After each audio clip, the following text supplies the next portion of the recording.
మధ్యాహ్న భోజన పథకంపై గరికిపాటి వ్యాఖ్యలు దుర్మార్గంగా ఉన్నాయి. పేదలు వారి బిడ్డల పట్ల గరికిపాటికి ఉన్నటువంటి ఏహ్యత భావం అంతా ఆ వ్యాఖ్యానాల్లో కనపడతా ఉన్నాయి. ప్రవచనాలు సమాజ హితవుకు ఉపయోగపడాలి. వినేవాళ్ళు ఉన్నారు కదా అని అవాకులు చవాకులు పేలితే తెలుగు ప్రజలు చూస్తూ ఊరుకోరు. ఇవాళ బళ్ళల్లో మధ్యాహ్న భోజనం ముఖ్యమైనది, చదువు మిధ్యాహ్నం అయిపోయింది.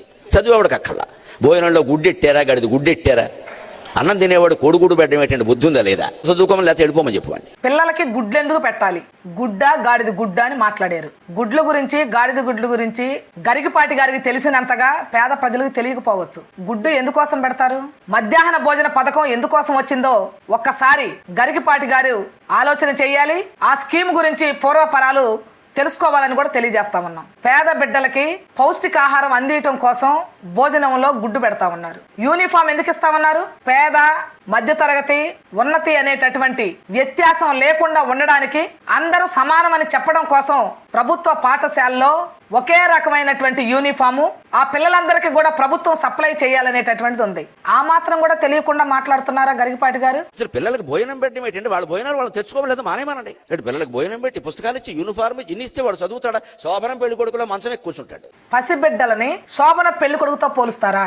ఏమైనా ఇంగిత జ్ఞానం ఉందా అని అడుగుతా ఉన్నాం. మీకు సంస్కారం ఏమైపోయిందని అడుగుతా ఉన్నాం.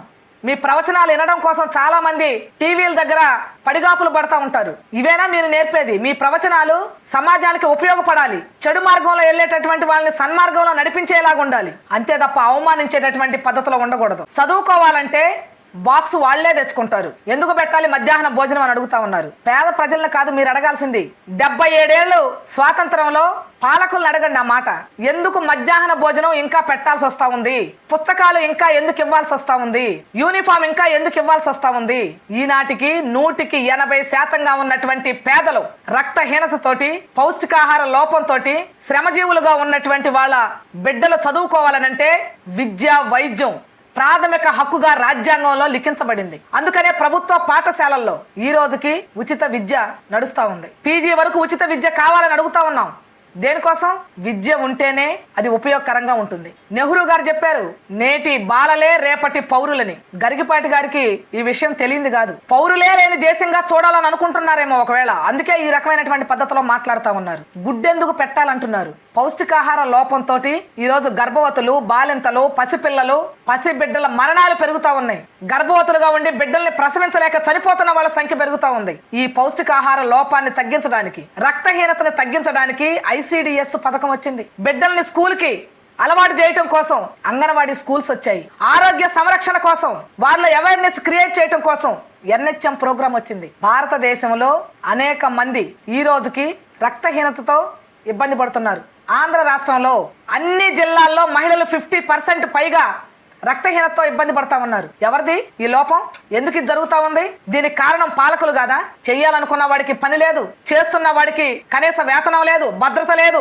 ఒకవైపున ధరలు పెరుగుతా ఉన్నాయి. ఈ పెరుగుతున్నటువంటి ధరలకు అనుగుణంగా వేతనాలు పెరగడం లేదు. పని చేయటం కోసం ముందుకొచ్చే వాడికి ఉపాధి లేదు. వీటన్నిటిలో నుంచి ఈ రోజు మరింత పేదవాడిగా మారిపోతా ఉన్నాడు. ధనవంతుడు మరింత ధనవంతుడుగా మారుతా ఉన్నాడు. కార్పొరేట్ శక్తుల కోసం ఈ రోజు పాలక వర్గాలు పనిచేస్తా ఉన్నాయి. అందుకనే పేదలు మరింత శ్రమశక్తి దోపిడీకి గురవుతా ఉంది. వాళ్ళ బిడ్డల్ని చదివించుకోలేకపోతున్నారు, వాళ్ళ బిడ్డలకి వైద్యం అందించుకోలేకపోతున్నారు.